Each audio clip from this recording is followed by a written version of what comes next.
और इस वक्त एक बहुत बड़ी खबर आ रही है। विधानसभा अध्यक्ष होंगे डॉक्टर सीपी जोशी। महेश जोशी होंगे सरकारी मुख्य सचेतक। महेंद्र चौधरी होंगे उप मुख्य सचेतक। राजस्थान विधानसभा में होगा निर्णय। पहले प्रोटेम स्पीकर दिलवाएंगे शपथ कांग्रेस विधायकों को। और बड़ी खबर ये जिस पर सबकी निगाहें थी कि स्पीकर आखिरकार कौन होगा, उसको लेकर ये बड़ी खबर आ रही कि सीपी जोशी। पहले भी ये चर्चा चल रही थी कि डॉक्टर सीपी जोशी को क्या विधानसभा अध्यक्ष बनाया जाएगा, लेकिन खबर आ रही थी कि सीपी जोशी इसके लिए तैयार नहीं है। फिर ये कहा गया कि जब उनको राज्य में कोई बड़ी जिम्मेदारी नहीं दी गई है तो क्या वो केंद्र का रुख करेंगे, वहां पर अहम जिम्मेदारी मिलेगी। लेकिन अब खबर आ रही विधानसभा अध्यक्ष होंगे डॉक्टर सीपी जोशी। महेश जोशी इनका भी एक बड़ा चेहरा जिसको लेकर कहा गया था कि इनको क्या अहम जिम्मेदारी दी जाएगी, तो सरकारी मुख्य सचेतक होंगे महेश जोशी। गहलोत के एक बेहद करीबी माने जाते हैं। महेंद्र चौधरी की अगर हम बात करें तो ये उप मुख्य सचेतक होंगे। राजस्थान विधानसभा में ये फैसला होगा। और आपको बताते कि प्रोटेम स्पीकर जिन्होंने आज शपथ ली है, गुलाब चंद कटारिया ने आज शपथ ली उन्होंने, जिसके बाद अब जो विधायक है नवनिर्वाचित उनको वो शपथ दिलवाएंगे कल। तो फिलहाल ये बड़ी खबर आ रही है, विधानसभा अध्यक्ष होंगे डॉक्टर सीपी जोशी। महेश जोशी होंगे सरकारी मुख्य सचेतक।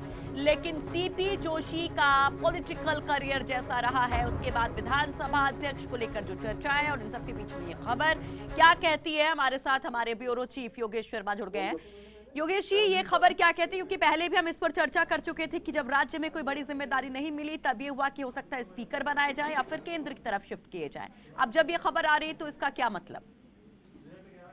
देखिए, बड़ा चेहरा है और प्रदेश कांग्रेस कमेटी के वो अध्यक्ष रहे हैं, केंद्र में मंत्री रहे हैं, अभी आरसीए के भी अध्यक्ष हैं।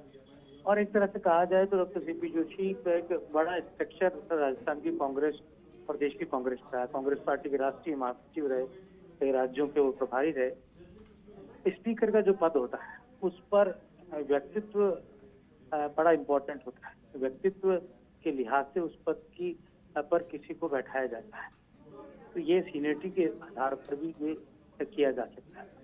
डॉक्टर सीपी जोशी क्योंकि चुनाव जीते नाथद्वारा से और उन्हें मंत्री परिषद में नहीं लिया गया, तो निश्चित तौर पर ये सोचकर ही उनको नहीं लिया गया कि उनके लिए कोई अलग रास्ता, कोई अलग उनका पोर्टफोलियो उनको लेकर जाना था।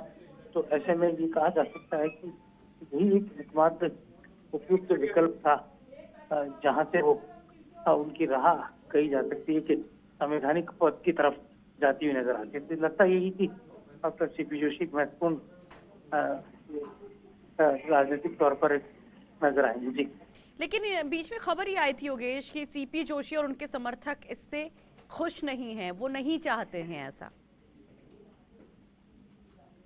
देखिए, ये बात सही है क्योंकि सीपी जोशी का बॉडी लैंग्वेज और उनका जो पर्सनैलिटी है वो पब्लिक लाइफ के हिसाब से अपने आप में रहना पसंद करते हैं। और इसके अलावा जो मंत्रिमंडल में रहते हुए, जो मंत्री परिषद के अंदर रहते हुए जो काम किया जा सकता है, स्पीकर के नाते वो पॉलिटिकली उनका जो कहा जा सकता है सक्रियता है उस पर असर पड़ेगा, कि वो शायद नहीं चाहते थे। लेकिन अब हाईकमान ने सोचा होगा, राज्य के नेतृत्व ने सोचा होगा कि उनको क्या पद दिया जाए, इस पद पर उन्हें लाया जाए, तो ऐसे में वो उपयुक्त लगा होगा, इसी आधार पर उन्हें योगेश ने ये एक बहुत अहम जिम्मेदारी है, एक बहुत बड़ा पद है, संवैधानिक पद है। लेकिन इन सब के बीच में सवाल ये उठता है कि ये कहा जाता है कि एक्टिव पॉलिटिक्स से कहीं ना कहीं आप दूर हो जाते हैं।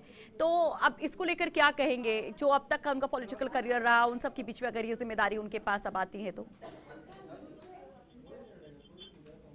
जी, बात बिल्कुल सही है, लेकिन यहाँ पर ये बात बहुत महत्वपूर्ण समझी जाएगी। कांग्रेस पार्टी एक बड़े बहुमत के साथ नहीं आई है। कांग्रेस पार्टी अभी भी 99 के फेर में है।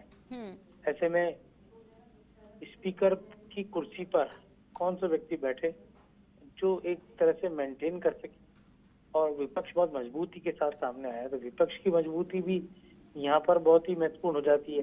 तो उस लिहाज से एक ऐसा चेहरा जो उस आसन को सुशोभित कर सके, जो ये कहा जा सकता है कि राजस्थान की विधानसभा के अंदर एक तरह का कांग्रेस पार्टी की ओर से एक सटीक निर्णय कहा जाए, तो वही करने की कोशिश कांग्रेस आलाकमान की नजर आ रही थी। जी, और अगर बाकी और जो खबरें मिल रही हैं, महेश जोशी की अगर बात की जाए, सरकारी मुख्य सचेतक महेंद्र चौधरी, उप मुख्य सचेतक, ये जो फैसले, इसको आप कैसे देखेंगे?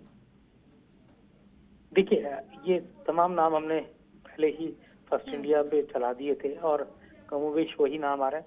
हम्म। जैसा कि मैंने कहा, महेश जोशी, अब महेश जोशी क्योंकि अशोक गहलोत कैंप में माने जाते हैं जी। और मुख्य सचेतक का सीधा सीधा संपर्क यहाँ पर मुख्यमंत्री से होना बहुत लाजमी होता है, क्योंकि वो मुख्यमंत्री सदन के नेता होते हैं और मुख्य सचेतक जो होता है वो सरकारी दल के विधायकों का मुख्य सचेतक होता है। तो ऐसे जी। में मुख्य सचेतक फ्लोर मैनेजमेंट का काम संभालने का सबसे बड़ा जिम्मा सरकारी मुख्य सचेतक के पास होता है।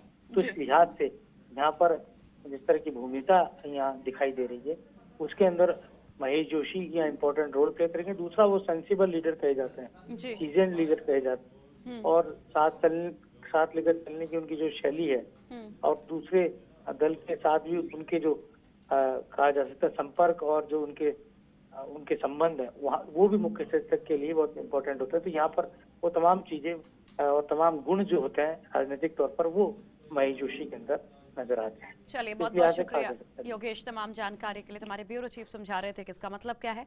तो विधानसभा अध्यक्ष होंगे डॉक्टर सीपी जोशी, ये सबसे बड़ी खबर।